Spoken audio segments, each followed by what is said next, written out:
అండి అందరికీ నమస్తే. నేను సునీల్ మద్దాల. ఆంధ్రప్రదేశ్లో జరుగుతున్న రాజకీయంలో ఒక్కొక్కరిని సపోర్ట్ చేస్తున్నారండి.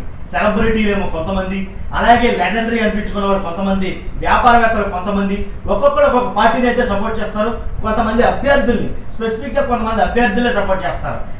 ఎలాగంటే సినిమా హీరో వెంకటేష్ గారు కానీ, అలాగే చాలామంది నితిన్ గారు కానీ, అలాగే కొంతమంది సపోర్ట్ చేయడం జరుగుతుంది కొంతమంది వ్యక్తులు స్పెసిఫిక్గా.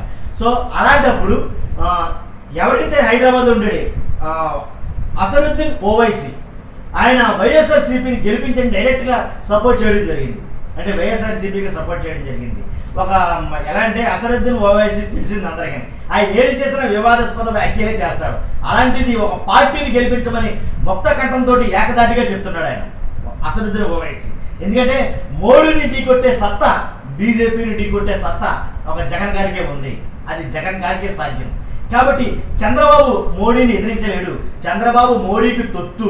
కాబట్టి 100% వైఎస్ఆర్సీపీని గెలిపించండి అని అయితే చెప్తున్నాడు. అంతేకాదండి, ఏదైతే చంద్రబాబు నాయుడు ఈ ఉచిత పథకాలు ఏవైతే ఉన్నాయో, లేదా ఉచిత సంక్షేమ పథకాలు ఏవైతే ఉన్నాయో వాటినన్నీ అమలు చేస్తే జగన్మోహన్ రెడ్డి ఆంధ్రప్రదేశ్ మరో శ్రీలంక అవుతుంది అని అన్నాడు కదా.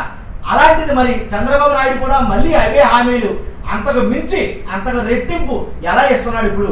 మరి శ్రీలంక కాస్త సోమాలియాని చేద్దామనుకుంటున్నాడా? కాబట్టి ఆంధ్రప్రదేశ్ని నాశనం చేద్దామనుకుంటున్నాడా? అప్పుడు లేని ఇప్పుడు ఎలా వస్తాయి? అప్పుడు గొప్ప అయితే ఇప్పుడు ఏం కాబోతుంది అనేది కొన్ని మాటలైతే కనుక మాట్లాడాడండి అసదుద్దీన్ ఓవైసీ. కాబట్టి అసదుద్దీన్ ఓవైసీ పబ్లిక్ అని చెప్తాడు, జగన్మోహన్ రెడ్డి ఆంధ్రప్రదేశ్కి నిజమైనటువంటి నాయకుడు. జగన్మోహన్ రెడ్డి మోడీని ఎదిరించగలడు, బీజేపీని ఎదిరించగలడు, ఎవరైనా ఎదిరించగలడు. అతనికి ఒక సింగిల్ ఎజెండా ఉంటుంది.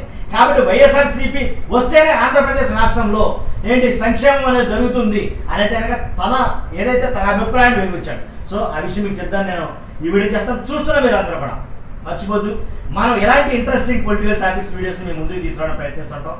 కొత్త వాళ్ళైతే ఖచ్చితంగా సబ్స్క్రైబ్ చేయండి. Thank you very much.